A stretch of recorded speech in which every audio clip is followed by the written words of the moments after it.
Healing after narcissistic abuse doesn't start with forgiveness. It starts with remembering who you are without that voice in your head. When you've spent years being gaslit, blamed, or made to feel small, you lose the sound of your own truth. But that voice, it's still there. It's just waiting for a safe space to speak again. The very first phase of healing is often just confusion. You question everything. Was it really abuse? Am I overreacting? Let me be clear. That is not weakness, it's conditioning. Narcissistic abuse trains you to doubt your own reality. They rewrite your memories, they twist your words, and they call you crazy until you start apologizing just for existing. Your recovery truly begins the moment you stop explaining your pain to people who are committed to misunderstanding you. The second phase is grief. This part can be heavy. You're not just grieving a person new, re-grieving the version of yourself that tolerated so much just to feel loved. You re-mourning the years you spent trying to earn affection that was never meant to be conditional in the first place. This grief is sacred. It's not a setback. It's proof that you're finally reconnecting with your real emotions. Then comes the rebuilding phase. This one is quieter, but it's so powerful. You start asking yourself simple questions, like, what do I actually like?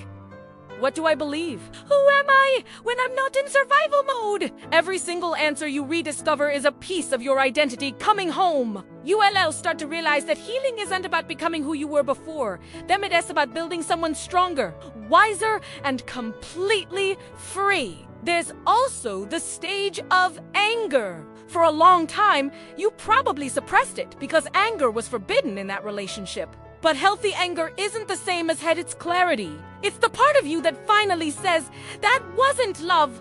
It's what gives you the power to set boundaries and protect your peace. Don't rush this phase. Let the anger move through you like a wave, and let it teach you the self-respect you deserve. Eventually, you will reach a state of acceptance, not acceptance of what happened, but acceptance of your own power to create peace beyond it. You stop needing closure from the person who caused the wound. Instead, you start giving that closure to yourself. You realize that healing doesn't mean you'll never feel pain again. It just means that pain no longer controls your choices. Healing after narcissistic abuse is slow, I know, but every single step counts. The day you stop explaining yourself, the day you say no without feeling a shred of guilt, the day you feel safe in complete silence, that is progress. Those small moments prove you're no longer living for survival, but for your own freedom. You are not broken. You were conditioned. You were trained to prioritize others' comfort over your own truth. And now, you are unlearning that. That is pure bravery. Healing is not about becoming harder. It's about becoming softer with yourself. The same empathy that once got you hurt can now be the tool that helps you rebuild, but this time, with boundaries, with awareness, and with deep self-compassion. And please remember this. Your story is not about what they did to you. It's about how you rose after. You didn't just survive to stay silent. You survived to become someone new. That is your power. Thank you for being here today. Subscribe for more daily healing reminders because your voice matters. Your worth is real.